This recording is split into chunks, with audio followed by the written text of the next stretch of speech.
Good morning, LBC Radio. My name is Corey Rosen, and you're listening to the Story Podcast. Today I have on a super awesome guest, Mr. Quentin Jones. Quentin Jones is a Hall of Fame guitarist who is endorsed by Gretsch Guitars. He has played and recorded guitar with some of the most important names in rock and roll history. Among them are Al Kooper, Graham Nash, Peter Noone and Herman's Hermits, Robert Gordon, Marshall Crenshaw, the Rockats, Linda Gail Lewis, Billy Burnett, Johnny Neel, Dee Dee Sharp, Kenny Aaronson, David Uosikkinen, Liberty Devitto, John Sebastian, and Charlie Gracie, who took Quentin on the road with him when he was the opening act for Van Morrison. Quentin has his own unique style and sound. He has gained fame by playing rock and roll blues, surf, rockabilly, and old-time country and western. Quentin is endorsed by Gretsch Guitars, and in 2016, he was enshrined in the Rockabilly Hall of Fame in Nashville, Tennessee. Along with being one of today's top guitarists, Quentin is a well-known music producer and songwriter. His music appears in movies, network television shows, DVDs, and has been recorded by some of the world's top artists. Quentin's music and projects have been covered by publications like Billboard Magazine, Mojo Magazine, Rolling Stone Magazine, Goldmine Magazine, the New York Daily News, and the Philadelphia Inquirer, just to name a few. Quentin's musical achievements have gained him mentions in a number of books. He is also the founding member of the internationally known cult band, the Reach Around Rodeo Clowns. The band has released 6 critically acclaimed albums that gain attention from fans, press, and other artists, including some of rock's founding fathers, British Invasion, and even author Stephen King. Today, Quentin can be found, heard, and seen singing and playing guitar with his bandmates, drummer David Uosikkinen and bassist Kenny Aaronson as QDK. These 3 legendary musicians have joined forces to keep rock and roll, electric blues, surf, and rockabilly music alive and well into the 21st century. The band is currently producing new music in the studio. You can find Quentin and his projects on his website, quentinjonesguitar.com. How are you doing today, Quentin? Hey, Corey, I'm doing great. How are you? I'm doing pretty good. I'm excited to get into your extensive list of experiences. Well, all right, Laura, we're ready to go. We'll do whatever you need to do. So let's start from the beginning. Where did you start off as a musician? How did you get into music? Well, I guess the very first 2 things that would have really made the first impression on me was, my older brother had a lot of records, and this would have been in the early '60s, and the Beatles, were huge. I mean, that was everything, and it was a different time. When records would come out and music would come out, people would talk about it. And it would be like you'd go to school and everybody would be talking about the new such and such record. And it was like earth-shattering, changing, it was a big deal. The other thing would have been my father played guitar and he would sing around the house. And, that always impressed me. He had a beautiful voice. And my mom was an opera singer. So there was a lot of music in my house, and then being the youngest of 6, everybody had a little different taste in music. So I would listen to everybody else's records, and like my brother Wendell would listen to a lot of the California, the Beach Boys, and some of the psychedelic stuff. And my brother Bruce listened to all the British Invasion stuff. My sister listened to more pop stuff. Dad had blues and bluegrass and folk and old school country and mom and classical. So I would listen to anything I could get my hands on, and that would be where things started. So where did things move on from then? When did you start to pick up your guitar, start playing music as an artist? Well, I always wanted to play the guitar. I started out with a tennis racket, and I would take mom's dehumidifier, and I'm sure she appreciated this, and I'd unplug it. And I'd use that cord, the outlet cord, and jam it into the tennis racket as an electric guitar, and the dehumidifier was my amplifier, because I had a knob on it and everything, But I don't know. Being the youngest has its advantages, because a lot of the stuff that is a pain, you don't have to do as the youngest, because by the time mom and dad get to the 4th kid, they're not as gun-ho about things, But on the other hand, there's a little bit of a little less lack of interest in things. And listen, don't get me wrong. I had a wonderful childhood. I grew up as a lost boy, as a pirate. It was an amazing life. I grew up in the horse business. It was just amazing. My parents were special and wonderful. But for whatever reason, my mom didn't want to get me a guitar. And it was probably because I was too young. I really was. But my uncle, by marriage, my mom's sister's husband, they were breaking up. And this is in the late 60s when divorce was like, oh my goodness. And it was also during still kind of like the folk craze. Everybody was going to be a folk singer. And my uncle went out and bought a beautiful guitar, and he was going to learn how to play it. And my brother Bruce knew I wanted a guitar. Mm-hmm. And I got me a new guitar. And my uncle never did learn to play the guitar because his guitar went missing. Oh, wow. Yep. But I had a brand new guitar, Corey. So what'd you do with that guitar? I learned to play the thing, yeah. So, and then it would be great because, we didn't have screens. Our life was not about a screen. Right. And I remember my friend Dave Kushabar, he lived a good walk away. And in like third and fourth grade, I would grab my guitar, go out of the house, go down the streets all the way through over to Dave Kushabar's house, and we would bang on the guitars all day, Mm-hmm. And that's just the type of thing that just seems to be missing in the world, and it wasn't about, where you at in a safe spot and, mommy wrapping me in cotton, Mm-hmm. and we roughed it out and we were kids. So, I started doing that, and really and truly, I totally stank. I was horrendous. I was not a good, early guitar player.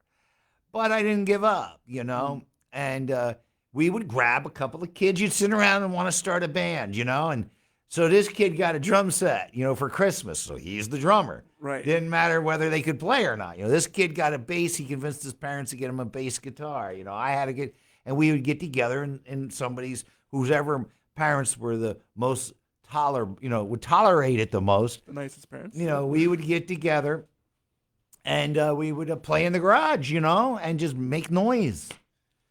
And so that's kind of how that started.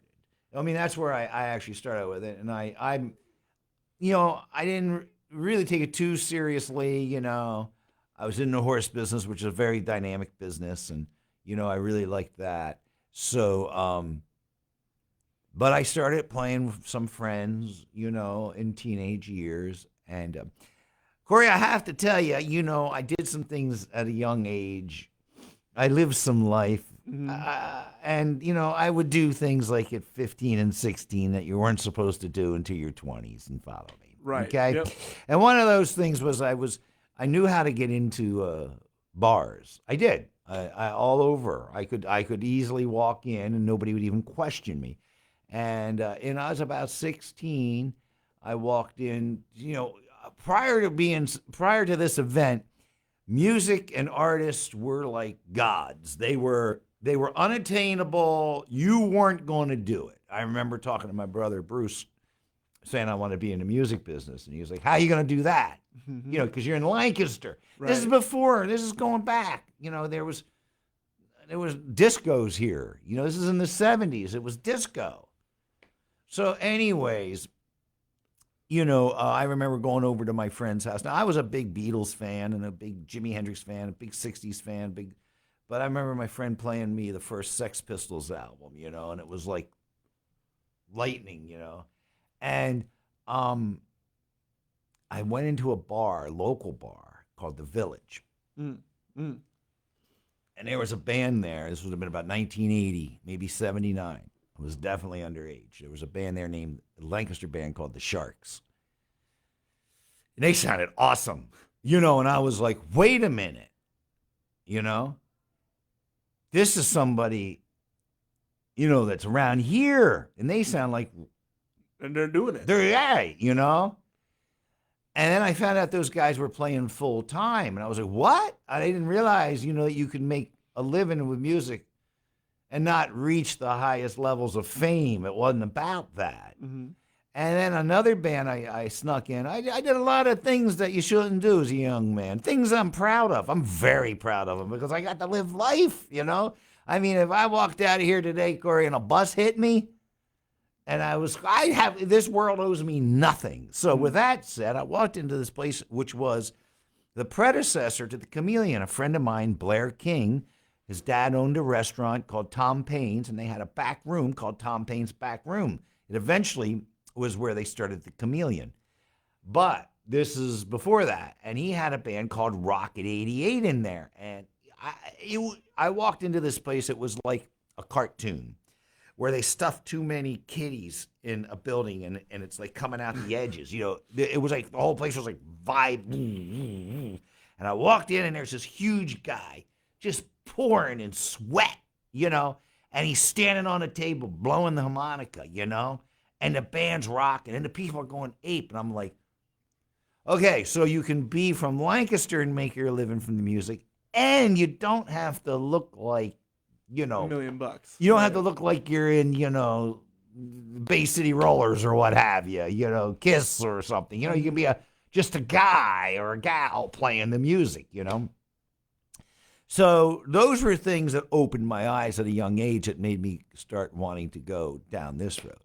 And the other huge thing, and then I'll let you ask another question. Am I talking too much? Keep going. Am I talking too much? No. I mean, since we don't have any music to play. That's right. We don't have any music. We're going to be to play. talking about that later. That's not my fault. That's not even Corey's fault. It's somebody else got in here and was monkeying around with everything, and they messed everything all up. But okay. We'll get back to that. Musically, one of the things that really knocked me out would have been 1970. I'll never forget. My brother had a Zenith. That was a company made in America that made records and record players and TVs and all these appliances. And they were really good. Like you could buy something and it would last. And if something did go wrong, there was a little guy downtown that had a screwdriver and a wrench, and he could fix it. You wouldn't have to buy all new. Anyway, isn't that a great concept? That's a great concept. Yeah. So my brother came home, and my brother Bruce, God bless him, always seemed to be able to find the music, you know, like new music. I don't know what he was doing, but he always was way ahead of the curve. But he came home with a Paul McCartney record called McCartney. I'm like, what's this? Because, of course, I knew who Paul McCartney was. Of course. He says, Paul McCartney's solo album. I said, what do you mean? He goes, well, it's not the Beatles. It's just Paul. Oh, no. I was like, what? Well, who's playing the drums? He goes, Paul. What? How can he play the drums and play the bass? And my brother said, well, he has a tape recorder that he would play one part, and then he'd go back. And my brother knew this, you know, and I was like, my God. I was like, and I listened to it, and the album, you know, it wasn't one of Paul's most famous records, but it was really, you could tell it was a record that was really heartfelt, you know, and it resonated. And I was like, wow, if I could ever do that, that'd be cool. And so when do you start doing that? When do you start performing? When do you start living that lifestyle?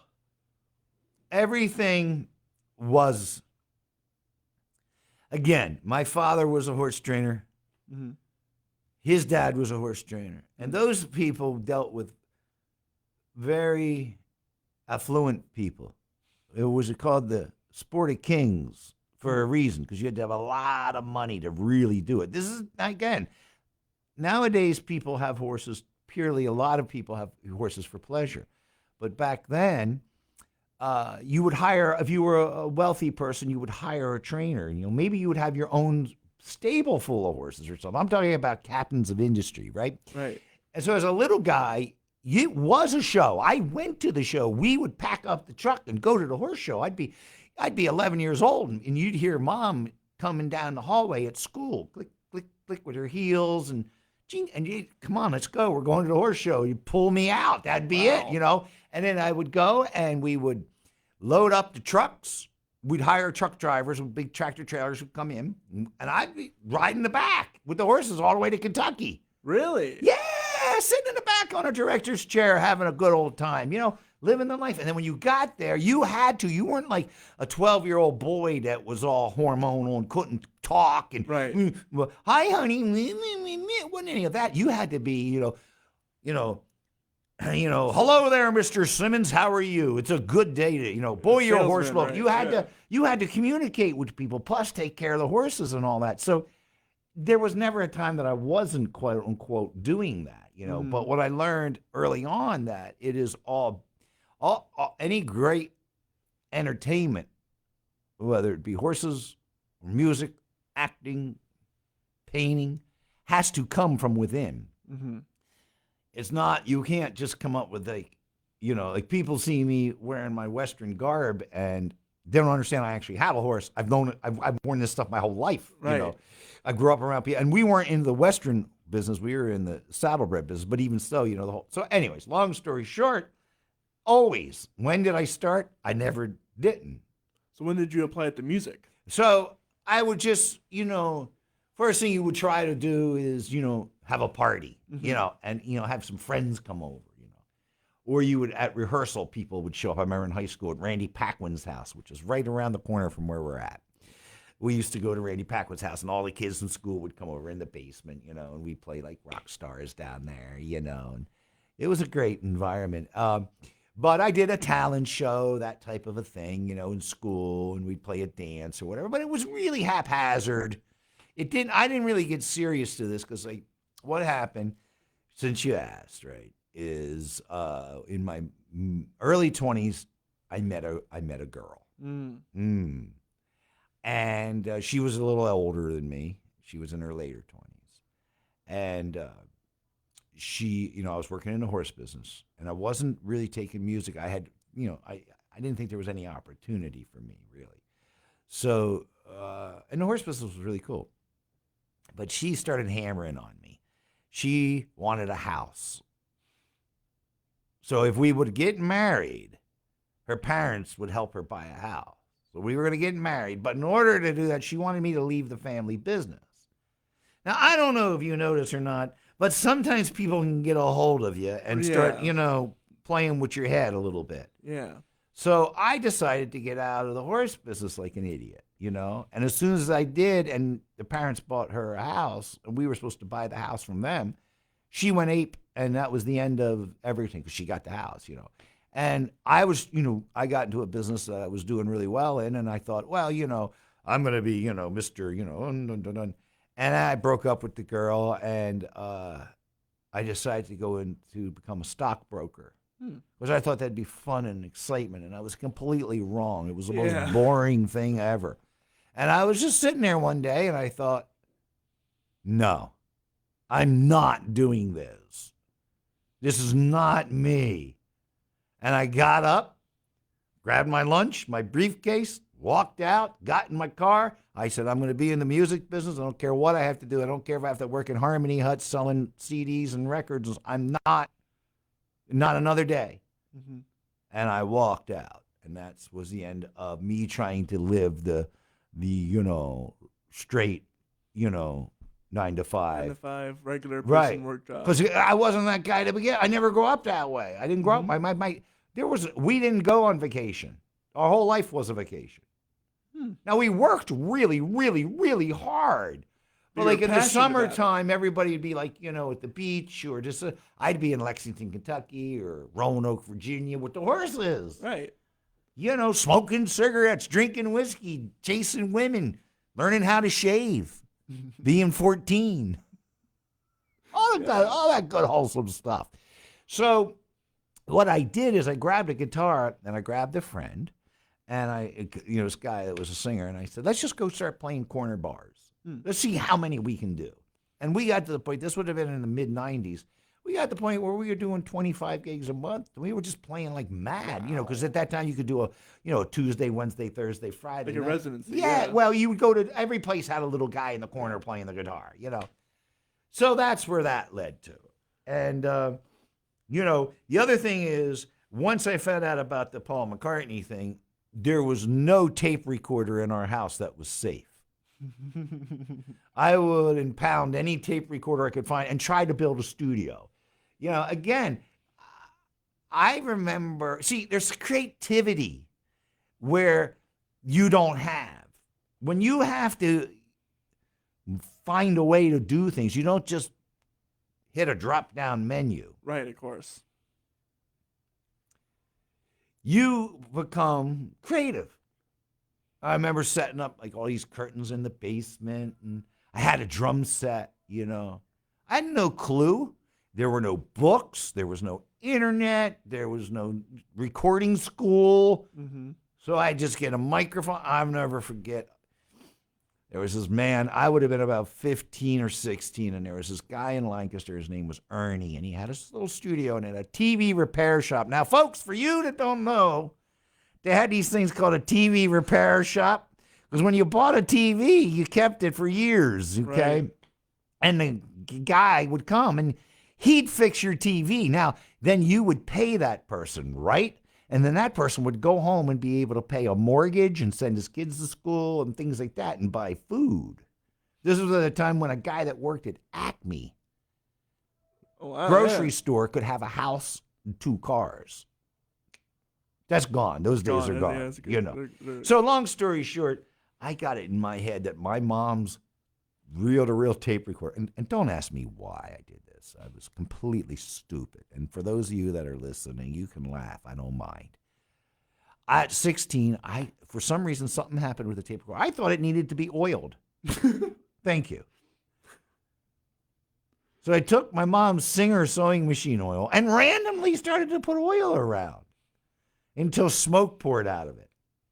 And I was like, oh my God, I broke Mom's tape recorder. And I went to Ernie's place. And I went in, I was like, sir, can you help me? And I told him what I did. And he laughed at me. Not laugh, he just laughed. And he said, don't worry. He said, just leave it here. I'll take care of you. Come back in a week and a half later. Thank God Mom didn't want to listen to any tape recordings. Right, of course. Come back a week and a half later, and he cleaned it all up, and he didn't charge me. He was like, don't worry about it, kid. You know, he laughed. And I was friends with him for the rest of my life, by the way. I'm sure, yeah. So how's that? You want to ask me some more questions? Yeah, so at what point did you start writing your own music? Or Right away. Right away. My mom had a tape recorder. Like I said, I would have been about 15 or 16 and around there, and I was trying to use it. And there was a reel-to-reel. And again, not knowing anything, you could go to Radio Shack, which was right around the corner, and you could buy tape. And, of course, it was a really cheap tape. I had no concept of what the difference between good tape and cheap, tape would do. And also, I'd run it at the slowest speed, which is another no-no. Yeah. But I would write songs, and at the slowest speed, Corey, those tapes you could probably put 2 hours on. Let's just let's say an hour and a half. Yeah. Okay, let's go an hour. Let's say my memory's gone. Right. But it was a long time. So I would write a song and record it. And I had a box like this, a big empty box, like a box that you would get a case of water in or something, pretty big. You had to put your arms around to carry it, right? I had a box filled with tapes of songs I wrote. And there wasn't a decent song in the bunch. They were horrendous. They were horrible. They were terrible. There was nothing. They weren't even charmingly bad. Okay? But the point is, I wrote them. You did them. Yeah, you did it. So that's how I started to learn to write songs. And since then, I've written a few songs, have had some success, and have done okay. So, and I'm getting ready to have another spark of song. That's the other thing with me. I have a lot of sparks. The other thing is I learned how to write, too, on command. Now, I'm not up to speed with that right now. There was a time when I was running a label, and I had a lot of artists I was working with, and we needed songs, so people would request it. Linda Gail Lewis. This Jerry Lee Lewis is, for those who don't know, Jerry Lee Lewis's little sister. Back in the 60s, country stars always had a male and a female. Okay? Yeah. So you had like Porter Wagner and Dolly Parton. Yeah. You had, Johnny Cash and June Carter. You had, there was a million of Glenn Campbell and Bobby Gentry. So Jerry Lee's counterpart was Linda Gail. Okay, and they did albums together and everything, and she was on the road. I mean, she'll tell you stories about when she met Elvis and all this stuff. Anyways, we did a record with her. We did it here in Lancaster, and it was a basically live record with a few overdubs. We did the whole album in 3 days, from start to finish. And on the second to last day, she wanted a gospel song, and I went home and I wrote it. Charlie Gracie asked me too. That was the other thing. The last album I did with Charlie, we did like 3 albums together, and his last album, Charlie was really old. He could do old school gospel, and he wanted some gospel songs. So I sat down and wrote 4 or 5 of them. I don't remember, but I wrote him these songs and So, by sitting there and trying to write all those songs, it's like anything else. You eventually, becomes second nature. So you mentioned how you did small town bars. When did you start getting bigger and bigger artist influence or recognition, notoriety? When did you start getting picked up by these bigger acts? Well, you see, things happen. Things happen on multiple. It's like there's multiple paths that happen. So how I did that was, you remember I told you about the duo? Then we did, the little acoustic things. Well, that guy that was with me, he couldn't say straight for 5 minutes. He had a lot of issues, God bless him. And I had gotten tired of him not, him dealing with the drama. So I thought, I'm going to do something on my own. And, it was at the time I had wanted to become a little better guitar player. I was, average or below average. And I wanted to be better. And I thought, well, what kind of music, A, could I sing? B, do I like? Because I don't consider myself a vocalist, even though the songs I brought you all have me singing on, the songs that you can't play. Songs I can't play, yep. All right, anyways, but that's not my strong suit. I would prefer to have my brother Wendell sing any day. But Wendell's got, a whole other life, and he's got a whole bunch of things. So long story short, I thought I would do it. And one of the types of music that you need to be well-versed in many styles in order to play is rockabilly music. What is rockabilly music? It's basically music played by people who thought they were country, and they weren't. Okay? They didn't fit. It was a rebellious music. But you have to be able to play some swing. You got to play some jazz. You got to be able to play some blues. You got to play some country. You got to play some rock. So I thought this would be a good place to really hone my skills. Plus, I love the styles and everything. So I thought what I would do is I had an old keyboard that I could program bass and drums on, and I thought I would do a solo show with this keyboard, right? Trust me, this is going somewhere. So I was at home messing around with it when my brother Wendell showed up. And he said, let me try to sing one. And he sang beautifully. And I thought, boy, oh boy, this would be a great thing because, here I'd have somebody that could go. What really stinks is when you have an opportunity and you go and nobody goes with you. Then you're like, it's right there, guys. All right, so Wendell and I started playing around bars, and we started honing our skill and quickly got tired of using the keyboard. So we decided to hire a drummer and a bass player, and we did, and we started playing around. And this would have been about 93, okay? And we were playing in a little bar in York. Now, when we would play, we were called the Rockabilly Brothers. When we would play, well, actually, we started to change our name to we were thinking about changing our name, but I'll get to that. So anyways, when we would play, everybody would look at us like we just landed from Saturn. We were not doing well. We sounded great, but people didn't know what to think of us. They didn't know if we were two big Elvises or, they had no clue. And we had all kinds of trouble. There were fights and rumbles, all kinds of issues. So listen, there's this guy that comes up to us afterwards. We're playing this little crappy place in York, and this guy comes up to us and he goes, what are you doing here? And I said, we're trying to do a gig. He goes, you're wasting your time. Wow. He says, listen, you call my friend down at the 930 Club in Washington, D.C. You tell him that Pat from the band Live told you to give you guys a gig. Wow. It was Pat Dahlheimer from the band Live. And that gig that we got in Washington enabled us to, first thing we were like, wait a minute. This is totally different. This isn't like when we play in Lancaster and everybody glares at us. These people love they're here. They're not here for the chicken wings. They want to hear the music. They actually want to hear music. This is amazing, And that enabled us to go up through Delaware, get a lot of Delaware gigs, and we discovered that in Delaware, to this day, Delaware's got great venues. And the people in Delaware, when you play in Delaware and you do a solo, they clap, they applaud. When during the instrumental in the middle of the song, if the saxophone person plays. So anyways, then we started getting into Jersey, and we changed our name. We weren't doing Rockabilly. We morphed out of that fairly quick. We started doing our own spin on it. So we dropped the Rockabilly Brothers. And to this day, people still say, Quentin Jones, a lot of Rockabilly. And yeah, I mean, I worked with Robert Gordon. He's the biggest. I wrote a song that the guys in the Stray Cats did. Stray Cats are one of the biggest Rockabilly bands ever. So yeah, I get it. But our band was more, we had a lot of punk, ska, and Rockabilly all mixed in, and we would change gear. So anyways, all these musicians, when we started hitting New York, liked us. All these famous musicians, guys like Peter Noone from Hermits. Hermits sold in 1966 something like 65 million records. Wow. What's this guy want? I don't know. Has he got a problem? I don't think so. Does he got to come here during my interview and start some crap? I know everything's going wrong, isn't it? I mean, I know,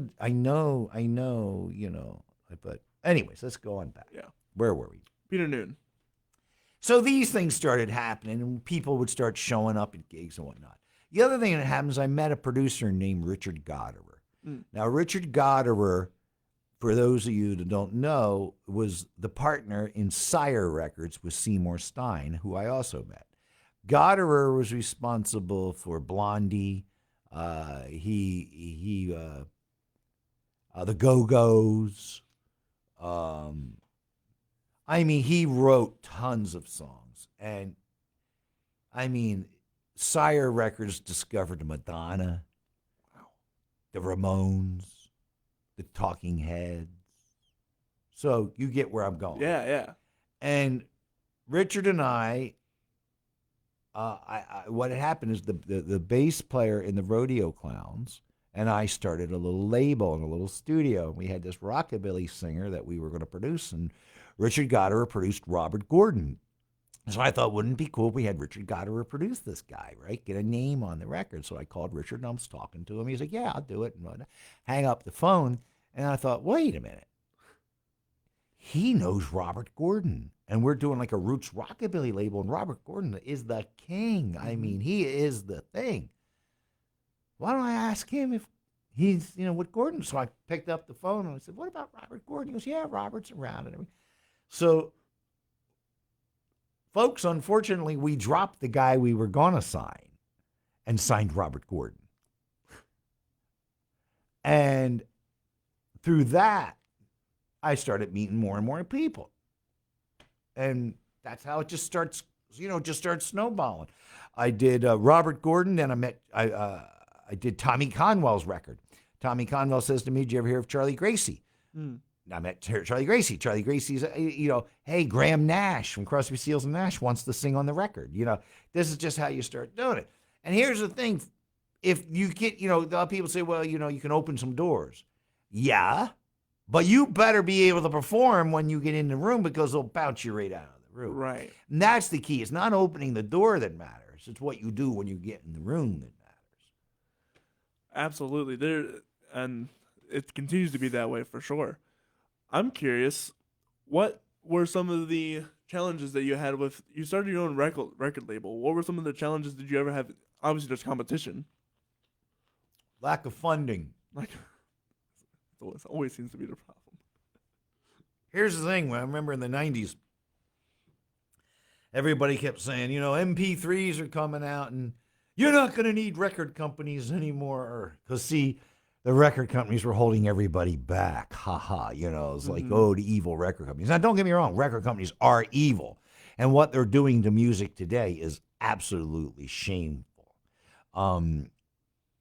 But the other thing record companies did is kept the market from being flooded with everybody who thinks that they're going to make a project that's going to be noticed. Mm-hmm.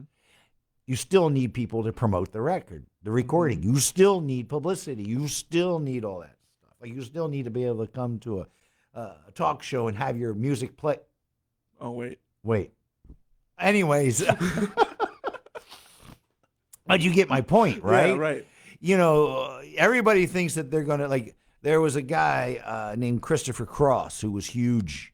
I guess in the 70s, he made a recording on a cassette, sent it into the record company. Somebody listened to it, signed him, and it became a big star. For the next 40 years, people sent cassettes in the record companies. Nobody got signed that way but one guy. So the challenges was I was able to get great acts on my label. I put together 2 rosters on 2 different labels of top people. And I just, once I had, it was there, it's done. Now what? Right. I had distribution. I had major distribution. We had, but a 1-2 person operation is Only really goes so hard. far. Yeah. So that would be that. And then the other thing is the world. The problem was the world. My whole career, the problem's been the world. I don't mind when people say I'm bad or great. None of that matters. I am who I am. Here's the thing. I have a certain style, The thing you read in the beginning, I do have a style. I have a sound. I have an identifiable sound. You may like it or you may not like it. That's why I've never done good as a pure cover guy. Like when I do covers, and we do a lot of covers, I don't do them the way the records are done. We do them the way we do them because I'm not a cover kind of guy. There's nothing wrong with that, and that's a whole other skill, a whole other talent. The person at the Philharmonic Orchestra playing the second violin doesn't all of a sudden decide to start improvising. Right, of course. Right? So that's a skill in and of itself that I do not possess. So it's never a criticism that when I say the world, I don't mind criticisms, and I don't, take those too seriously. I don't take, pats on the back that seriously. The problem is in the everyday life. I'm a total alien, and people, as soon as you say musician, especially if you're beyond the age of 23, they look at you like, that right. You're some kind of a this, or you're some kind of, and they don't take you seriously. You can go into a bank, you have all your paperwork in order, and they don't take you seriously. Really? Yeah, a musician, and I'll tell you what's really sinful. They're back right now. No one cares. They look down their nose at musicians. You see, this is my job. However, during COVID, when I was going on and entertaining people on Facebook, we were heroes. Everybody, thank God for you keeping us. As soon as COVID's over, nobody wants to come. Oh, what, $5 cover charge? You're ridiculous. Let's go someplace else, get our chicken wings. That's the way it is. Right. So the lack of interest because the public is flooded. I mean, folks, stop listening to playlists. Right now, stop. Not permanently. Take a week. Don't listen to one playlist. Don't watch YouTube for a week. Buy a record or a CD. Or if you're listening to Spotify, listen to the album from beginning to end. Yes. Corey, I have over 2,000 records in my house I've listened to each at least once from beginning to end. I will go buy records at a yard sale. I don't care who it is. It could be Jim Neighbors. It could be anybody. It could be, and I'll clean it and I'll listen to it at least once from beginning to end on both sides. And you learn and you can find some gems. You can find some stuff. You're like, oh my God, this is great. We've been trained to sit there and go, this stinks, click. Yeah. This stinks, click. And next thing you know, we've listened to 50 intros. Just intros, yeah. And, albums used to be, and this is where the record companies are evil. They got rid of albums. The artists started FM radio. That was all because of artists like the Beatles, really, and that was all because of the Beatles, FM radio. It was because they made albums as a piece of work. It was a piece of work. Mm-hmm. And there was no million subgenres. So, like, you might go into the mall, go to the record store and buy a James Brown record, an Elton John record, a Monkees record, and a Glenn Campbell record. I mean, all over the spectrum, right? Right. Nobody cared. Didn't matter who you were, what background you were. That's the way you bought music, right? Not anymore. Now everybody identifies with one thing and one thing only. That's sad. It is sad. And that is because the record companies, what they have done is they realize, we have these America's Got Talent, American Idol. This is great. What we can do is every year we can create a star, sell a bunch of records, not have to build the catalog, get rid of them and do somebody else. That way we don't have to deal with these artists and, their opinions and things like that. Mm. We can just keep manufacturing widgets every year and force feeding it down. And let's get something here. Can we get something to take? How about if we can get rid of all instrumentation? Don't need musicians. How about we get a guy or a gal in there that's good with a computer? And we have that person make a bunch of records and get a face. Maybe somebody who's not afraid to take most of their clothes off and dance suggestively. And we'll make videos. And we'll just spit this stuff out and people will listen to it. They won't even have to buy it. We'll get it by the pennies, but we'll sell so many of them. We don't have to pay the artist because there's no manufacturer. That's what they've done. And we've accepted it. Okay, I'll take that. Now, I love the talent of pop music. Mm-hmm. I don't buy pop music. But don't think those people aren't talented. They're very talented. Very talented. They're just not talented creative artists. They're performers. Yes. And they spend years practicing that stuff. And it's something that I'm not crazy about. I'm not interested in dancing. I never saw the Beatles dance. I didn't see Jimi Hendrix dance. I didn't see. And the way James Brown danced was different. Right. You know, the way that Jackie Wilson did it. Yeah, that was different. I'm not interested in that. Even Tina Turner had it different. When Tina Turner would come out and with her singers and everything. But I do acknowledge that it takes a tremendous amount of talent to do this. And it's easy money. It's easy money. Easy money. So it's a shame. Yeah. You know, and I'm still looking for the more independent stuff. You know, people used to do independent and there would be bands and be people with instruments. Now, there is still some stuff out there, but you got to look really, really hard because the market is flooded with everybody's stuff. So that is the one thing record companies used to be able to do was filter out a lot of stuff. Now it's just, you know, spitting out, you know, sludge. How do you think we fix that, if there is a fix? Well, you know, I do believe one of the things is, as a musician, there's still a market for people to listen to live music. There's still a market. There are still people that appreciate it.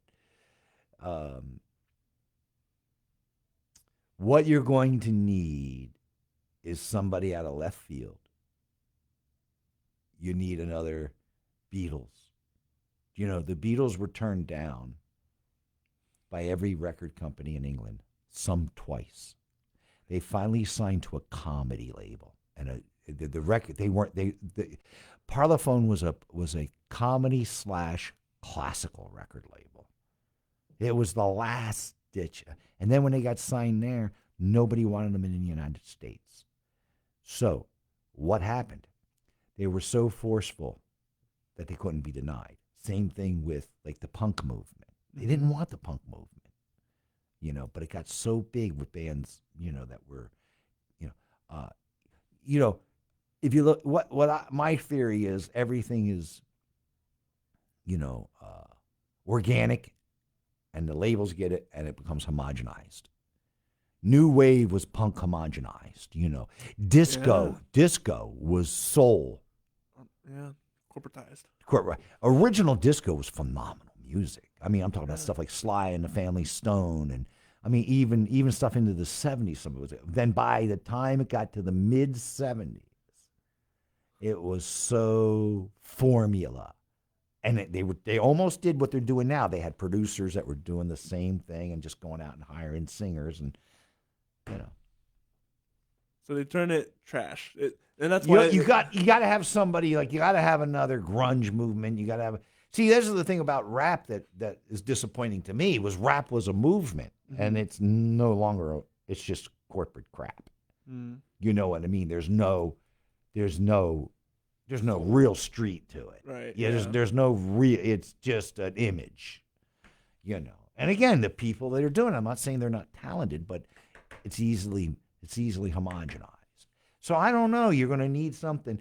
Fortunately, what happens is when music is no longer mainstream, it still exists. I mean, I played for Hermits for a while for Peter Noone, and he goes all over the country packing places, you know. And I played with Rocket 88, the band I told you about. They have a following all over Delaware and Maryland, and, you know, So there's still places to go catch music, and a lot of it's independent. And, you just got to look really hard. I find some good stuff. So I'm curious, what's one of the best people or most fun people that you've ever played with? Daryl Davis, Yeah. Charlie Gracie. I mean, you asked two questions, the best and the most fun. It's all fun. It's all fun. I played with some real hard edges there. One of the ways I really learned where I went from becoming an average guitar player to what some people might like and consider a good guitar player is being yelled at. You see, again, growing up in the horse business gave me a suit of armor. Those old horse trainers, Corey, would tear you apart. I'm sure. Not the owners, and they would be wonderful to the owners, but they would tear you apart, Come on, what are you doing? Hurry up. What's wrong with you? Right. Please, come on, stop. Get over here. They were horrible, but they were craftsmen. They were talented. If you could take the heat, you would learn things that you couldn't learn anywhere else. Well, there are certain musicians I played for that were horrible to me. Can't you hear this? Right. Have you ever played this instrument before? You try that, folks. You stand there. I was in a session one time just torn to pieces. Or where you're walking into a studio where I remember walking in the studio with David Uosikkinen. Now, David, for those who don't know, he was in a band called the Hooters. He's still in the Hooters. He played Live Aid. Okay. I've literally played with people that played Woodstock, the second Woodstock, the third Woodstock, Live Aid. I played with people that have all played with. I'm the guy who's the also ran. But anyways, long story short, and Kenny Aaronson, he's the bass player. Kenny's played with Bob Dylan. The Stones called him up, jammed with him. He's bass player. And you got to walk into this studio and not mess up. So those are the experiences I cherish, the really tough ones, because they're the ones that make you rise. Fun. I mean, that Van Morrison tour couldn't be any more fun than that. You can't. Van Morrison tour was, and the Hermits shows and touring at that level is great. It's wonderful. The crew's amazing. You're playing in L.A. and, Michael Keaton asks you to get him backstage. You get Brooke Shields backstage, and all these stars are out, and you're talking to people and you don't even realize they're big time famous people and you're saying stupid stuff. And that's great, Yeah, and I got to be careful because, like I tell stories like with Billy Burnett, you're telling stories and you're all sitting around backstage telling stories. And then Billy Burnett tells stories about him and George Harrison or, Paul McCartney and stuff. And Liberty DeVito talks about recording with Paul McCartney. I mean, what do I got to say? Right. So those are the fun things too, seeing and hearing stories.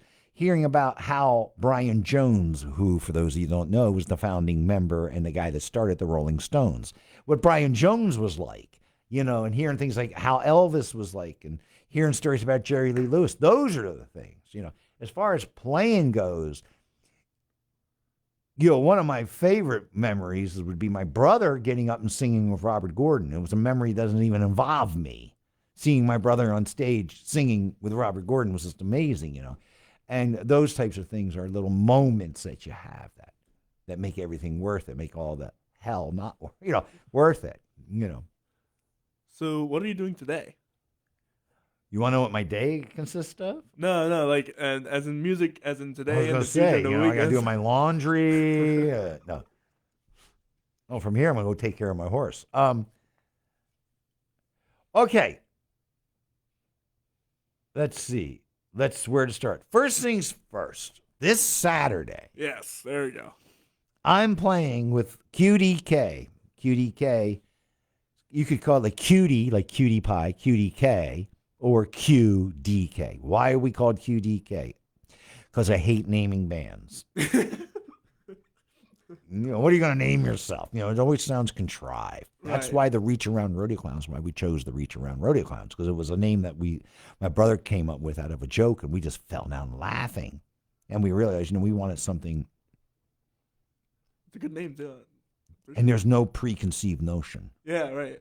And in fact, the whole thing about the Reach Around Reclunes, and remind me to tell you about King of the Slart Car track, was a misdirection. But back to what I'm doing today. QDK is Quentin Jones, QD,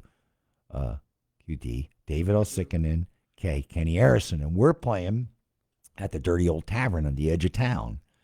And the reason we love the Dirty Old Tavern on the edge of town is because it's a throwback bar. And we play like it's a throwback. And the place is packed. There's 2 rooms. We play the smallest room. Everybody's jammed in there, and we're having a ball. It's loud, and people are drinking, and we're having fun. And there's no jerks. Nobody gets out of line. And the place, I tell you what, I'm not paid to say this, but I've been to every bar in town. I've been in their kitchens. I've seen the behind the scenes of every place in Lancaster. This is by far the cleanest place in town. This is grandmother clean. I mean, you go back there, it is spit shine. And we love it. However, Dave is playing with the Hooters, so we have a guest drummer, which is a local guy. His name's Tommy Leonza, who I totally can't stand. Him and I have been fighting with each other since 10th grade. For those of you that don't know how long ago I was in 10th grade, that would be around 1978. Tommy and I have been arguing and fighting.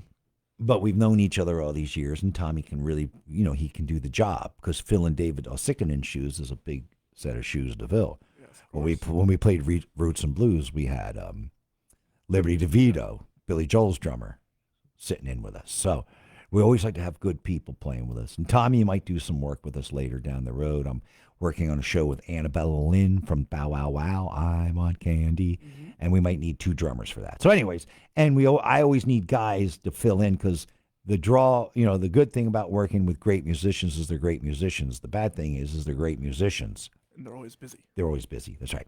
So anyways, we're playing at the Dirty Old Tavern this Saturday night.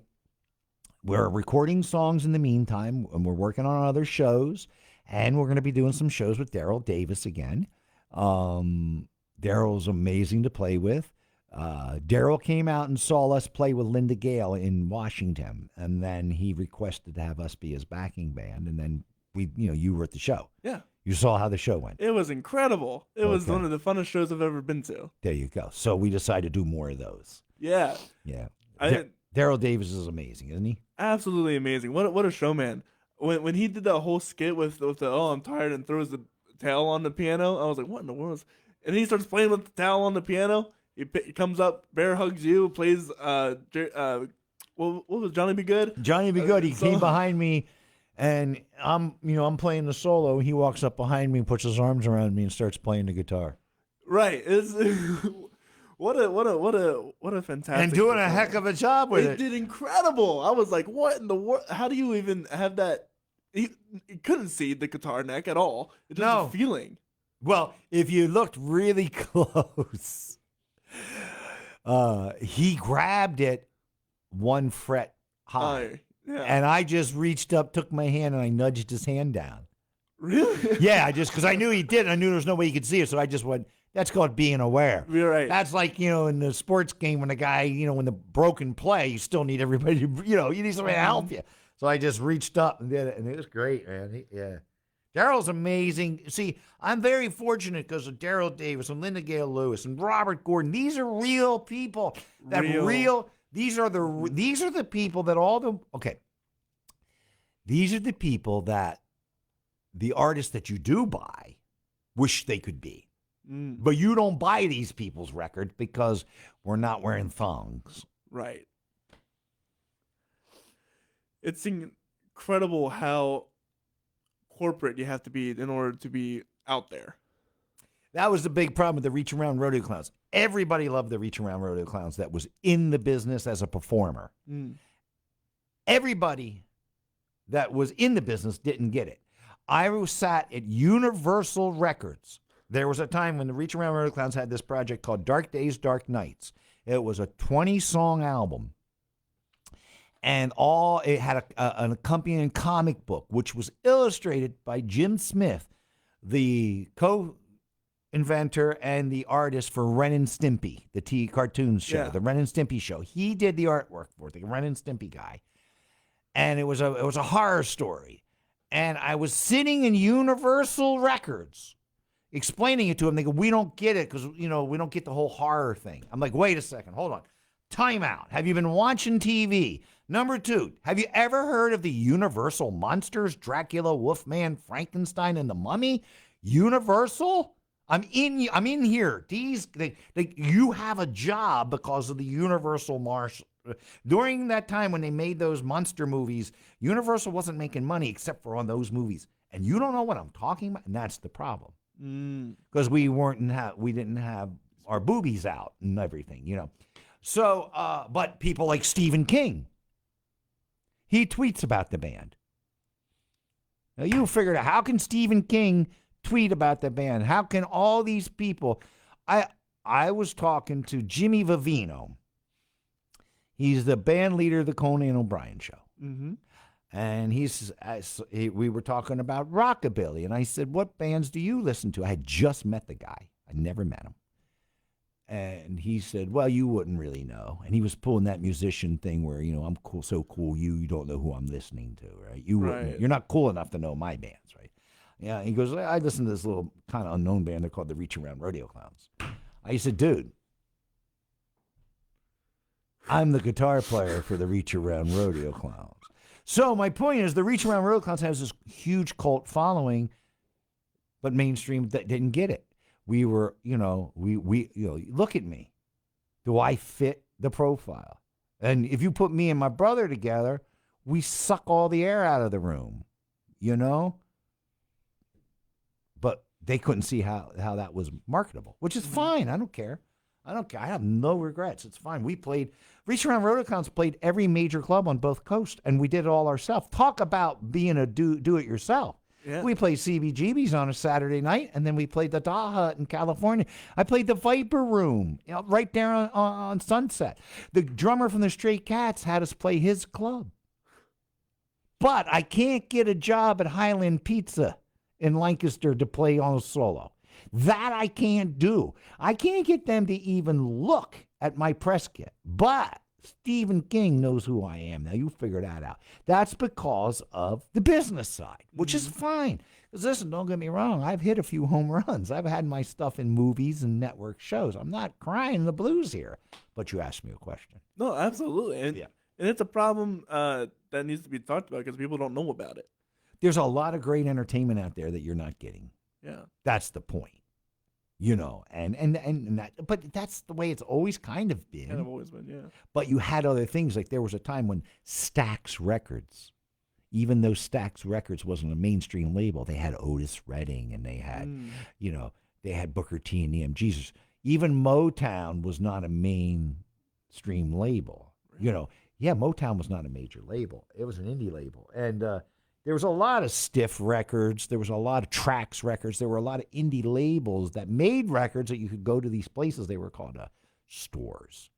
And what was great, you could actually get out of your house. You didn't order it and have it show up at your house. You actually got in a car and you drove on maybe a Saturday or a Sunday. Instead of eating nachos and putting chicken wings in the air fryer and staying home, you would go out to the mall where there'd be people.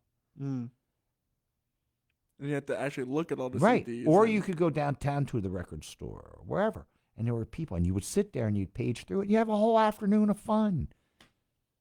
And you'd buy these things called records that people made and recorded at studios that were not cookie cutters. You see this operation here you have set up for this gear.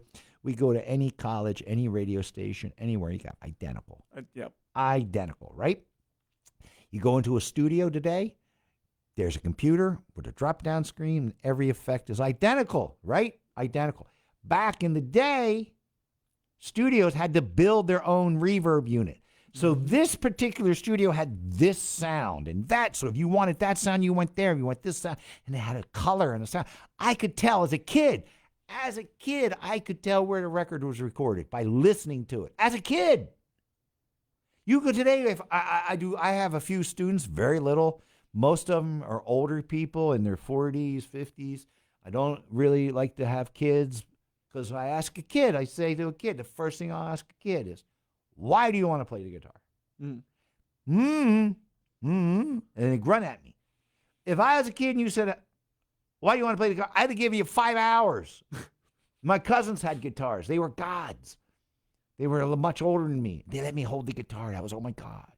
My brother Bruce took me into a music store. They actually had electric guitars. Oh, my God. This is amazing. Nowadays, nothing's amazing. I got rockets to go up and down. Pfft. Okay, what else? What's for dinner? Well, they don't have lasers in the fog. But I meant like even, like when they shoot rockets off, it was a big thing. You talked yeah. about it. Oh, my God, the guy's in space. Yeah. Now nobody gives a crap about nothing. So that's unfortunate. Yeah. Next question. Next question. What song are you most proud of that you've ever been a part of?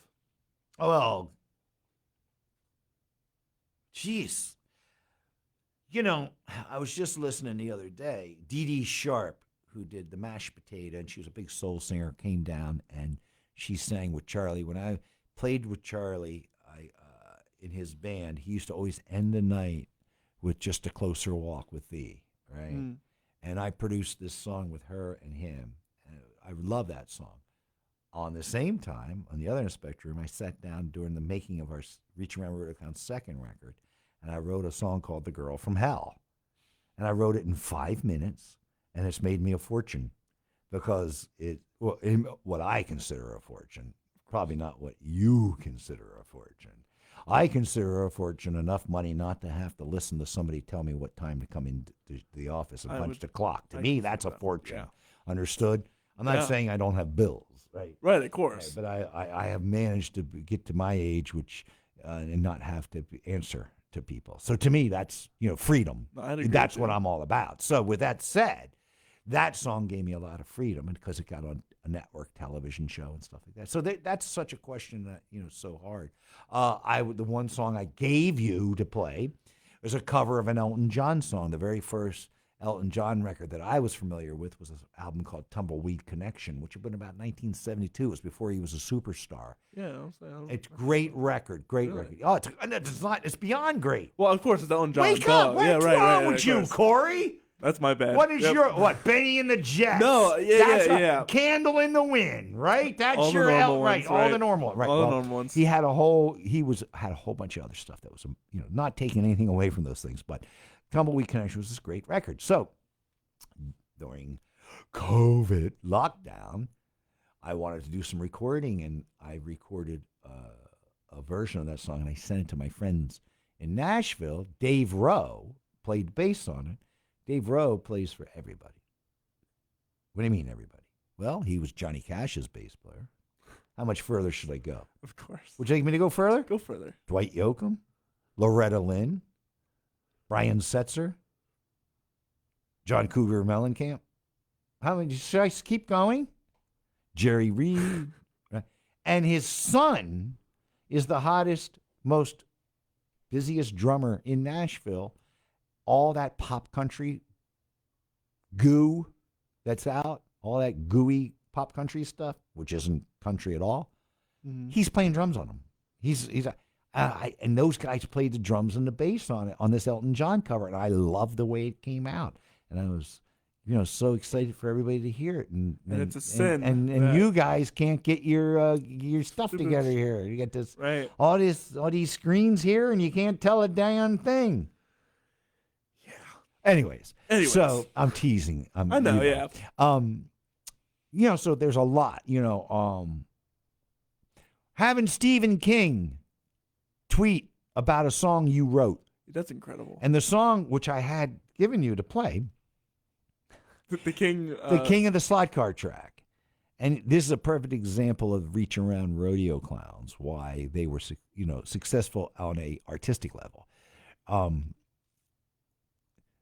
When you hear the song, it sounds very juvenile. Now, a slot car is a thing that it was a track that you had that had little slots in it, and you had electric cars, and you had a little controller, and you would run it, and you'd go to a place that was a slot car track, and it was this big track and everything. So, as kids, they would take you there. So the lyrics of the song is, he gets the hot chicks because they think he's cool. He used to go to my high school, He's got a cam man and a pistol grip. He's got the right tires. He can make it stick. It's all about that. Those are all like little slot car terms. He's an 8-lane demon burning up the track. There's 8 lanes. So don't you mess around. So it's all this stuff. And then the last verse is, well, I heard the news. The king is gone. He got blown up by the Viet Cong. So when you listen to the record, when you listen to it, you think we're making a joke about, we're being goofy slot cars, and it's a little juvenile. But what people don't understand is the song's not written from perspective of me now. It's written from the perspective as an 8-year-old. When I was 8 years old, my parents used to, I guess when they wanted to get rid of the kids, would drop, and this is another thing, they dropped my brothers and me off at the slide car track. No supervision, because Mr. Fry was there, and you got out of line. Gotcha. Yep. You got it? Yep. And if you got in trouble, Mr. Fry didn't get sued. Your ass got whipped. So long story short, I was too young to actually participate in the slot carring, but, I hung out and watched everybody. And my brothers were young compared to some of the other guys. And there were boys there in military uniforms. In the 60s and the 70s, when I was a kid in the 70s, I was scared to death that my brothers would get drafted and get killed in Vietnam. So, there was a boy that, of course, everything has a magazine, at least back in the day. Nowadays, everything has a website, but back then we had magazines, which were great because you could buy them and sit there and read them and keep them and everything else. You had something you could hold in your hand. Anyways. There was a guy that was nationally known slot car guy, and he was from this area, and he wore the uniform, and he rode his cars, and he got sent to Vietnam, and he got killed. And the song is actually an anti-Vietnam song written from 8-year-olds' perspective. So it's not a joke. It's not funny. It's a sad song. But you don't know that listening to it. Right. And that's where people would get, they loved the rodeo clowns. I had another song in the 70s. We had a gas crunch in the 70s. And I was just 15, 16 at that time, And everybody had their mom's V8 engine car. And they would jack it up like thinking it was a hot car. It really wasn't. Like their mom had the tame version, She would have the Grand Prix as opposed to the GTO. Anyways, long story short, anywhere you went, they would ask you for gas money. Because it, uses a lot of gas. Right. I wrote a song called She Sure Sucks a Lot. It is nothing about a woman. It's nothing about what you think. It's about a 1970s hot rod that sucks a lot of gas. Yes. Yep. Now, just because you've got different intentions and that's your problem. Yeah. And that's how we would do things. And the song, and then once you get to the end of the song, you realize the guy's talking about his car. It's a completely different song. And then you're like, wow, that's cool, because I remember, blah, blah, blah, blah, blah. Got it? Yeah. So there you go. That's awesome. We're running out of radio time, so we're going to, where can people find you again? You're going to be at Saturday. Okay, go to www.QuentinJonesGuitar.com. But this Saturday, I'm playing at, with QDK at the Dirty Old Tavern, and December 10th at Zootropolis with QDK and Daryl Davis. And I'm working on a show, possibly New Year's Eve, in the area with Annabella Lynn from Bow Wow Wow. I want candy, her. That girl. And, you can look. I'm always around here, kicking around. If you want to follow us, you can follow us anywhere, find us anywhere. The Story, Corey Rosen, CORYROSEN. Follow us on Spotify, Apple Podcasts, wherever you do your podcasting. If you want to look up future events, you can go to our Facebook page, our Instagram page, facebook.com/The Story, Corey Rosen. We're going to continue a little bit more on our Facebook Live, but for you guys listening to the radio, we're going to get you guys back to the music. We're going to talk about fighting. All right.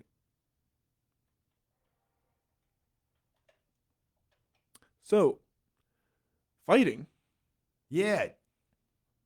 Let's talk about it.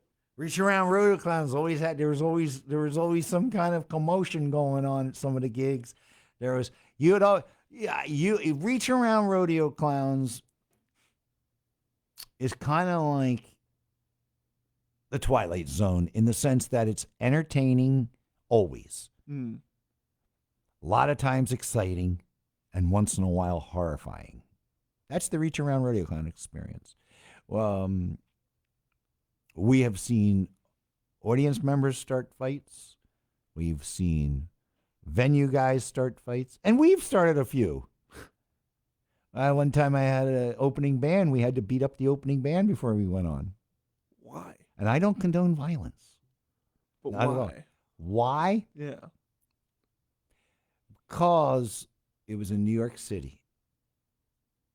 And you have to learn. When you start playing in the big time, there's certain things that happen. You might get bounced off a bill. It happens. You show up and get bounced off the bill. So we hired a band to open for us. We got there, and we didn't realize that the venue had hired a band to open for us. Who takes precedent? The venue or us? Now, we're not the Rolling Stones. We're just the Reach Around Rodeo Clowns. Right. The venue. The venue. So the venue's opening band got the opening spot. We're out front in front of the club, and the drummer comes up, and he had a few drinks, which is always bad. Always bad. And he thought he could pick on me because I'm not a tough guy. And he put his hands on me. What he didn't realize is the rest of the band are tough guys. Yeah, right. Always fun. Not serious trouble, just a little trouble. It's like a little spice. I was just going to say that. It's like a little hot sauce on your taco. Yeah. Don't put too much because it'll ruin it, but a little's pretty good, right? A little spice. A little spice is always okay. What do you think is the best piece of advice that anyone's ever given you?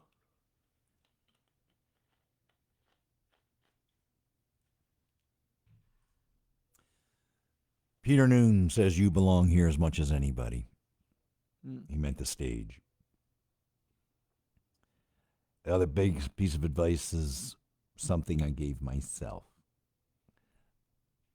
I allowed myself that when it comes to matters of music and the music industry, to ignore the word no. Elaborate.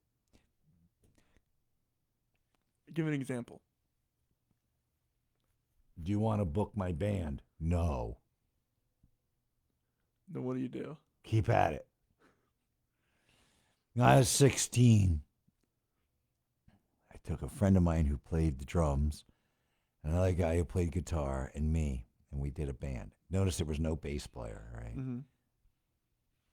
And we were bad.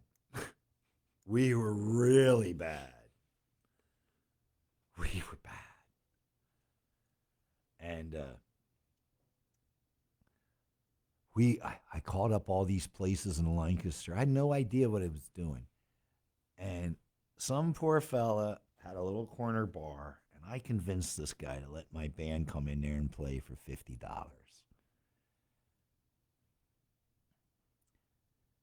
We start playing, and during the second song, he runs up and waves his arms. He's like, "Stop!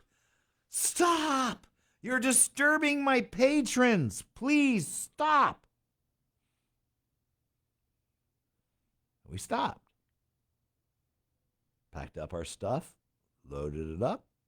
I went to the bar and I stood there. He looked at me and I put my hand out. "Where's my 50? He opens the cash register. He gives me $50. I said, "Thanks." I said, "When do you want us back?" He says, "I'll call you." I'm still waiting for that call. Right. Get my point? Yeah.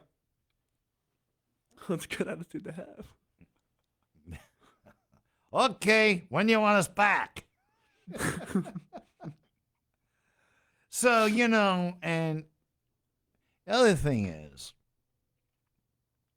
you see, I was talking to somebody about this the other day. I really learned to play music by failing and having people give me a hard time. I remember, forget, when I did the Van Morrison tour with Charlie, we had a half hour every night. So it was the same show every night, same list, same way. So then he says, listen, I got a whole summer of gigs down in Wildwood. Would you like to play them? I'm like, yeah. I said, when can we rehearse? He goes, well, there's no rehearsal. Just show up. I was like, okay. I said, well, what song? You got set lists? Do you have set lists? He goes, no, it changes all the time. So I go, okay. Do you have a list of songs? He goes, listen, just show up. If you're still playing at the end of the summer, you'll be able to play for anybody. First month, I almost quit. He was just throwing stuff at me. Like he'd go, ah, bah, bah, bah, bah, bah, bah. You know, I'm expecting all like rock and roll. So he'd be like talking on the mic, bah, bah, bah, bah, bah, could hardly hear him. And he'd turn around to you, and on the side of his mouth, he just crooked the side of his mouth. Like that's going to make everybody not hear it. He'd go, Sinatra, B flat. And he'd start playing. So your cue was Sinatra, B flat. Never mind that Sinatra recorded hundreds of songs. I was going to say, forget the fact of all the songs. And you couldn't see Charlie because I was standing behind him. So I had no idea. I had to listen. Mm-hmm. And by the end of the summer, it didn't matter what he threw at me. I could go there.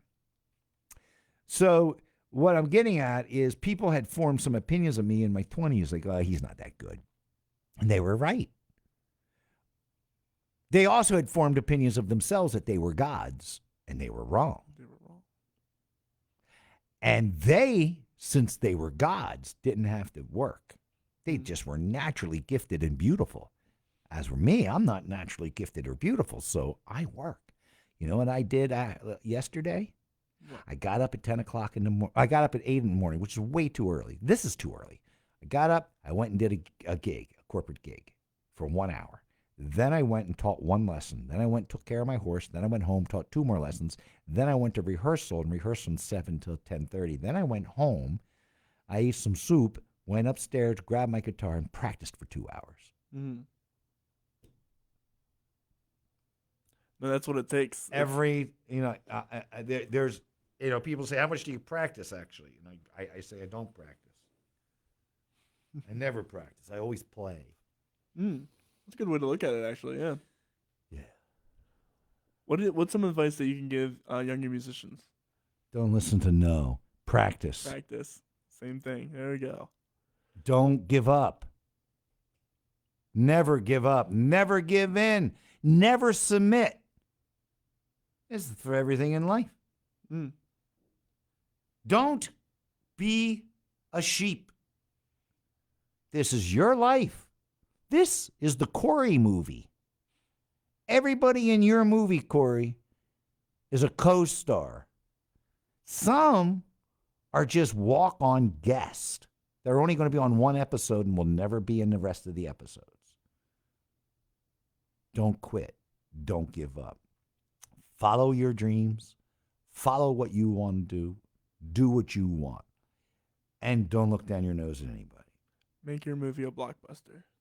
I one time, I had a friend. He worked at every factory in Lancaster. And the man could do it. And I respect that too. Because I don't have that skill. Because I'd be the guy with the AR-15.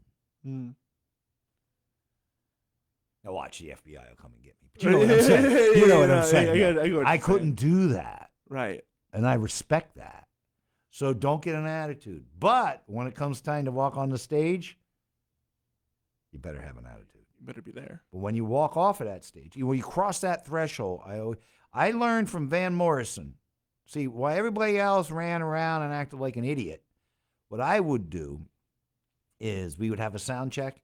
I'd go do the sound check. I'd quickly go back to the dressing room, change my clothes, and then start observing. And I saw Van Morrison walk from his dressing room to the stage with 2 people on either side of him holding him up. And I thought, there's no way that man's taking the stage.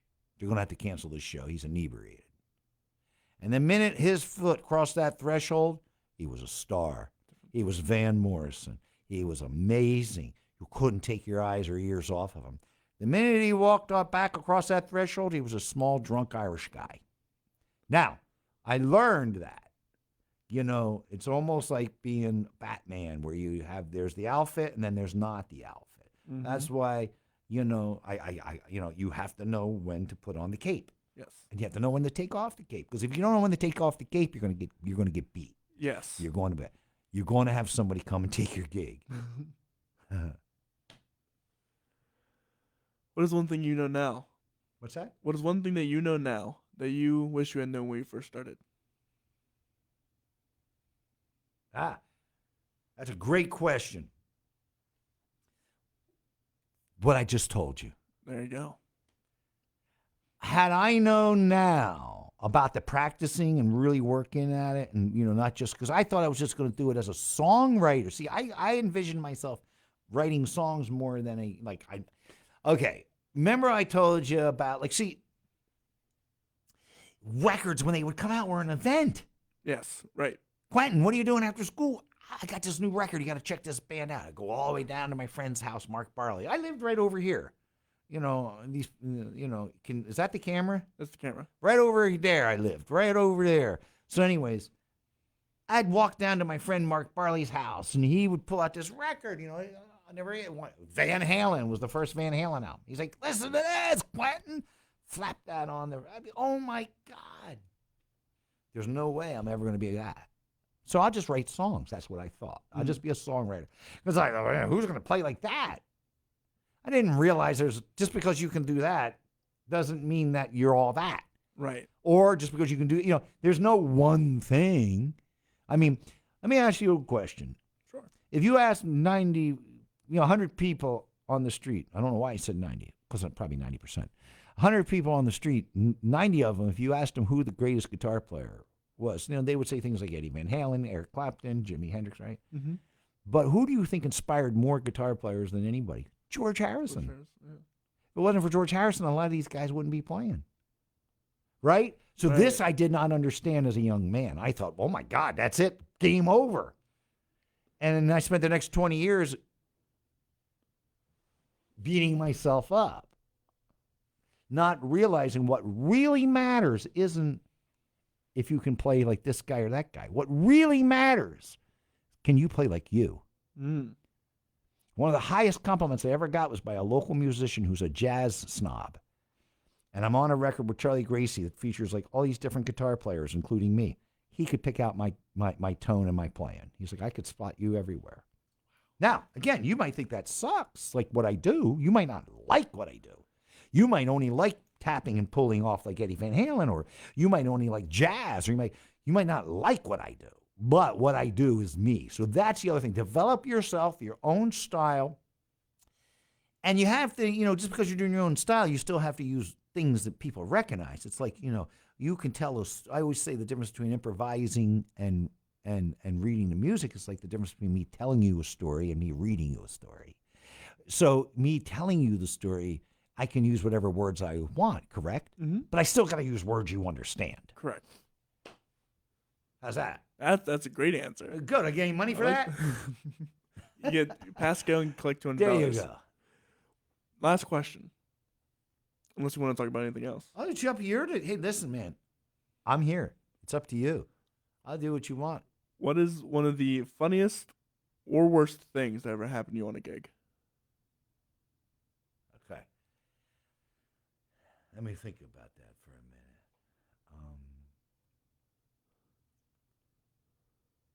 Oh God, there's a lot of them. I mean, I was in a band in the 80s, and we were going to play in New York City. We were so excited that we decided to pack up the night before to be ready, and we said, let's take this trunk and put all the cables in this trunk and everything, and we're on the Jersey Turnpike, like, who brought the trunk?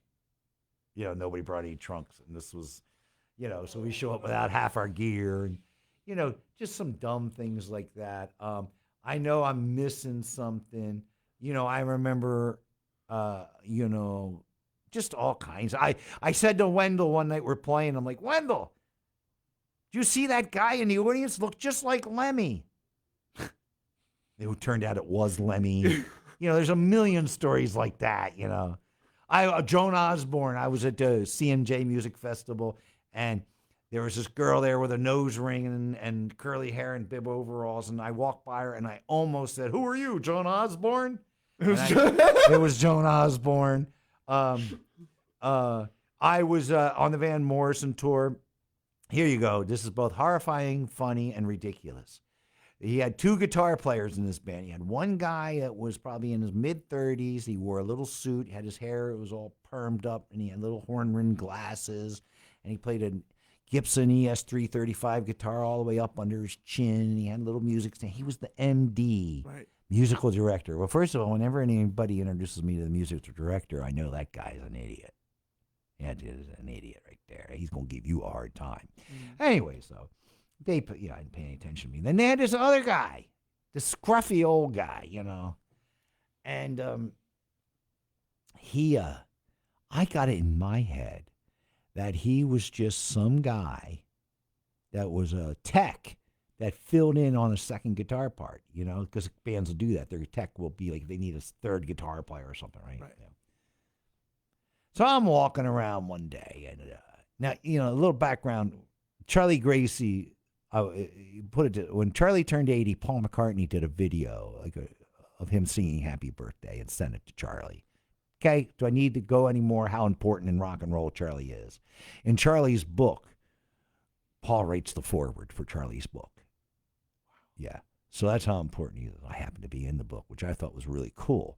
You ask those times when your wife's, notice I said pure, wives are leaving you and people are throwing you under the bus and saying you're this and that. But when you end up in a book and Paul's writing the foreword for it, that's a nice little pat on the back for yourself to realize you haven't wasted everything. So back to my story. This guy comes up to me. He's an English guy.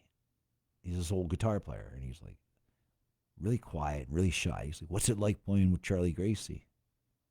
Oh, man. I turn it on. It's great, man. I mean, Charlie's one of the originals, he's a great guy to work for. He's like, I said, Paul McCartney just recorded one of Charlie's songs.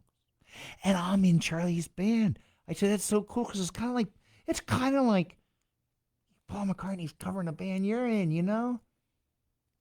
And the guy just looks at me, he's just looking at me, shakes his head. He was like, yeah. And he walks away. End of story. So I thought. Was that Paul McCartney? So here I am, and it's no, it's not Paul. No, it's so not, okay, I was going to say that. I'm not that dumb, but it's pretty close. It's pretty close. So here I am a couple of months later, and there's a special Paul McCartney at the Cavern. They had reopened a new Cavern, and Paul had just come out with this record called Run, Devil, Run. And it was all these rock and roll songs that he grew up with that he recorded. And on that project, he recorded Charlie Gracie's song Fabulous. So it's like I'm just like flipping around the channel, and there it is on the television. Oh, it's Paul McCartney. I'm watching, and he ends this song, and he goes, all right, the next song, folks, is by Mr. Charlie Gracie. It's called Fabulous. And Paul's playing the bass, and the camera's on him, and the guitar starts ding, ding, ding, ding, ding, and the camera pans over. It's that guy. He's the guy that recorded with it, right? I'm just sitting there going, but it turns out the guy's name was Mick Green. He's one of the most famous studio guitar players in England. He played on all these classic rock hits. He was in the Blues Breakers. He's like amazing. He was in Johnny Kidd and the Pirates. He was in all these bands. And I'm like, another one, Liberty DeVito's playing with the Rodeo Clowns, right? And we're playing in Brooklyn at this Rockabilly festival. And I said to him, listen, Lib, get there early. There's going to be a lot of kids. There's probably 400 or 500 kids are going to be there. So it'll be a madhouse. Right? A couple of days later, I'm watching HBO. There's Billy Joel in Red Square. 500,000 people. Liberty's playing for 500,000 people. Not 400 kids. 500,000 people. Then the other story is the one I just told you. I told the Liberty about the Paul McCartney thing. And he just kind of did the same thing the guitar player did. And then later on, he sends me a picture of him and Paul in the studio. He recorded with Paul McCartney.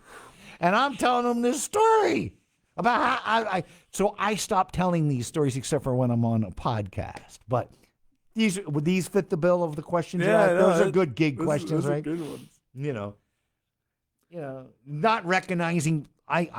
There's been millions of people I didn't recognize. Like Michael Keaton, I told you that. I'm standing there, and this guy comes up from the back of the venue, and he's like locks his eyes on me. And he's making a beeline for me. I'm like, who is this? Is this guy coming towards me? Mm-hmm. I'm like, where do I know this guy from? Where do I know him from? And I'm thinking, like, did I go to school with him? Who is this fella, you know? And he comes up and he stands right there and he's like looking at me like this, like I'm supposed to say something. Like I'm supposed to get, I care. Yeah, right. I have no idea who this clown is. And he goes, hey. I'm like, hey. He says, can you get me backstage? I'm thinking, who is this clown? And I looked at him, and all of a sudden the light just, changed that he was standing in. It's Batman. It's Michael Keaton. I'm like, sure, come on back. Like, get out of here, kid. Who are you? Get out of here. What's wrong with you? So things like that happened all the time. If you ever get big, make sure you know your celebrities. Yeah. This has been a lot of fun. Good. I hope everybody enjoyed it. Let me know. Hey, anybody out there, if you're listening to this, go to my Facebook page, Quentin Jones. You'll see me. I'm the guy with the big red guitar. And tell me you enjoyed the show. Let me know. Sometimes I do this stuff and it's crickets. Cricket, And then you go play a show like at Zootropolis, the place that's got people lined out the door. Lined out the door, right? Right. Out the door. And you think any one of them will talk to me after the show? You think one person, Corey, came up to me and hung out and said, boy, you're great. You did good. Let me buy you a slice of pizza. No. Right home. Put my PJs on and I had to turn on Gomer Pyle and that was my night. I wonder if they think you're untouchable. I am the most touchable guy you can find. I'll let anybody touch me. My brother and I used to go, we used to say the rodeo because my brother, Wendell is just like, Wendell's got tremendous talent. He has so much talent, I'd like to smack him, but he's too big. He'd beat the crap out of me and 20 other guys. He's huge. He's got arms on him. He literally picks a horse. I'm not exaggerating. Pick up a horse? He can pick up a horse. I am not kidding you. Now, he doesn't take all four legs off the ground. What happens if a horse doesn't want to back up? He'll put his shoulder between their front legs, lift the horse up, and push him back. Okay? So, he is the horsepower. He I forgot what I was saying there, but, he used to say to me, how come nobody talks to us after the gig? I said, because you're frightening. You're terrifying. You're a walking refrigerator. They won't talk to us. A couple of idiots standing here. Oh, my goodness. Anyways, say something to me on Facebook if you're out there. Yeah, and I'd argue saying if you want to congratulate people, go up to them and congratulate them. Some people might be annoyed by it, but talk to your musicians, man. Standing there backstage at the Van Morrison show. This is a good story for you. You would like this one. And I'm blind in my right eye, so I don't have any peripheral vision. Back the story up. Rumor goes around the big celebrities having dinner, and they're going to show up. So anyways, I'm standing there. I go like this, and right 2 inches from my shoulders, Eric Clapton. And 2 inches from his shoulders, Robbie Robinson from the band. The band. Yeah. And I turned to Eric and I said, hey, Eric, Quentin Jones, how are you? I said, I'm with Charlie Gracie's band. He goes, oh, I love Charlie Gracie. I was like, can I get a picture with you? He goes, nah, I don't want any pictures today. I said, okay. He says, oh, yeah, I used to listen to Charlie as a kid. I said, well, we're going to be playing soon.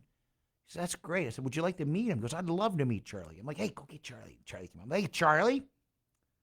This is Eric Clapton. First part of the ridiculous part of the story is I'm introducing Charlie Gracie to Eric Clapton. Me, yeah, all right. Eric, this is Charlie. Hey, nice to meet you. Charlie goes, can I get a picture with you? And all of a sudden, all the pictures start going, and Eric's standing there with this uncomfortable look on his face because he had just told me he didn't want any pictures, But Charlie, he don't care. You're getting a picture. Right, of course. Afterwards, I found out that they were him and Robbie were having dinner, and I was thinking, must be some. This is in L.A. Must be some posh restaurant. Turned out to be a Denny's. They were eating at all those guys, like all those English guys, like when I played with Peter Noone after the show, he wanted to get greasy burgers and fries. They love that crap, and milkshakes and stuff like that, It's crazy whenever you see like someone famous coming to town. There's always like, oh, we spot. Recently, Justin Bieber came over, and they were like, oh, we saw him at IHOP or Waffle, wherever you went. It's like, Well, they're just people. there's people, right? At some point, you gotta They realize. like hot dogs too, or Yeah, right. ice cream too. You gotta realize people are just gonna be people, and you'll find crazy people all over the place that you wouldn't expect to find them. Yeah, you'd be surprised, and usually people. There's a way of doing it too. Of course, I right. give if you see somebody out, you give them their space. Yeah.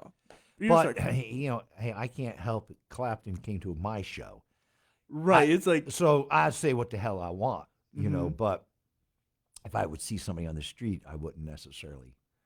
I don't know. One thing I'll say about Peter Noone, he did a show one time, and we were like, he would stand there after the show and sign anything. You didn't have to buy stuff from him. If you brought something from home, he would sign it. He would talk to it. It could be a line a mile long. He wouldn't leave till the last person got attention, right? However, when he went to eat his greasy burger, he didn't want you coming up to the table. of course, right. There's a time and a place for everything. And he would say, I just stood in for an hour talking to people. Now I want to get something to eat. You want to interrupt? Mm-hmm. So, Yeah. Especially after the performance, that's the time to meet Yes. any performer. Do it. That's the time. that's right. So there you go, There you go. Corey. I'm glad you enjoyed the show. Did you enjoy the show? Well, no, I meant the one I did. Yes, I enjoyed this show, but the one that I did with okay. with Daryl Davis and QDK. Oh yeah, a great show. Absolutely. I'm definitely going to make it out of my way to come to the December 10th one. And don't forget, folks, It's Saturday. Saturday. And the food. It's good. It's great there. Great sandwiches, great bar food, and you the drinks are priced right. It's a throwback. Yeah, right. It's a throwback place, and it has pricey. beautiful knotty pine in there from like a mid-century, and it's owned by the same family for generations. Wow. So they really have pride in the place. I love it. So if you're not doing anything Saturday night, get on down to the Dirty Old Tavern. If you like if you just like rock and roll, okay, like rock and roll and old country, old school country, old school rock and roll, played with energy and fun. And we have fun with the audience when we tease each other and we joke. It's a great time. Come on down. And there's no cover. No cover. It's free. Incredible. When does it start? 9 o'clock or whenever we feel like it. Whenever and it goes into whenever Wherever feel like we don't take a break. I know that's another thing that really surprised me because every nowadays you go to gigs and they'll do 3 sets breaks in between. No breaks. No breaks. You guys did no breaks. No breaks. Song into each other one, flawless. No It's breaks. You look at each other, start. Do you know and- I hear something else? That was the first time we all played together. I know, and that's what's so crazy about it is that when you know your stuff, you can do stuff like it doesn't matter. Well, it's who you because play I spent with. years with Charlie Exactly. Gracie and Robert Gordon and guys that I already did my time. I already got yelled at for not knowing Right. where what chord change was in the Sinatra B flat song. Right. That's where I made my bones, so that we can go on stage and I can hang with guys like that. I always approach this. They're the ones with the talent. I'm hanging on. Right. And then it's good when you can do it, and so you just get up there, and that's there is all our shows. We know what we're doing. Don't get me wrong. Kenny and I have played together a lot, and I played with Liberty more than once. And Liberty was but Daryl Davis. We didn't even know what songs Daryl was doing. Really? He sent us a song list, and he didn't do half the songs. He did other songs we never heard of. Oh, that's Didn't so you hear him funny. a couple times like, now these guys aren't going to know this song? All right, here we go. But the spontaneity of it, that's what QDK is. That's what all my projects are. We're spontaneous. We're real. We're doing it. We're letting it hang out. We're letting it go. I have no guitar pedals. Did you see any pedals on my rig? No, I got a no. guitar, a cable, and an An amp. amp. And that's what it is. Wow. It's pure. It's pure. Unfiltered pure. Be sure to check out Quentin Jones this Saturday or his website. Find out all of his events coming up in future or past, some past ones too. If you have enjoyed this episode, please be sure to check us out anywhere you do your podcasts, ding, ding, ding. That's the bell. Click the bell. Don't forget to visit my. Well, relax. Did they caught you finally? I thought. Think the law finally caught up with you, Corey? Never take me alive. Ding, ding, ding. Listen, I want to see some engagements on my darn face. Am I still not allowed to swear? I Go just for won't it. because we're in a good. No, Okay, I'm not fair going to enough. swear. You know what? I wouldn't want to get you in trouble. I appreciate that. At least not now. What Not I now, will later. do is I will get your confidence, and then at the point You'll that stab you me in the totally back. believe that, then I will ruin you. I will ruin you. But for now, I'm No, going it's to. fine. Be cool I with want it. to see some engagements on my Facebook page. Darn it! Yeah. Make sure you Stop being a creep and get on my page. Don't be a stalker. Be engage. Show your That's presence. Show your presence. That's what they used to say on Leave It to Beaver. You ever see the show Leave It to Beaver? It rings a bell. No, you have to see Leave. It's the corniest show I ever. should. But there's kids, and it was always like, "Hey, Corey, where's your creepy girlfriend?" You know, everything was creepy. What are you, a creep? All right, sorry. Like, subscribe, share, comment, all the things. Be sure to go out to the QDK's show this Saturday. With all that said, if you really want to support us, we have even merchandise if you really want to care. We have stickers. We got stickers that look like this with the logo. He's got it right there. I'm putting this baby on my guitar case. And we have shirts and hoodies with the first 50 guests on the back. Wait a second. Are you telling me that you have hoodies and shirts and you gave me a sticker? I'm going to give you a hoodie and a shirt. I'm going to... It's pre-ordered right now. So they're not here yet.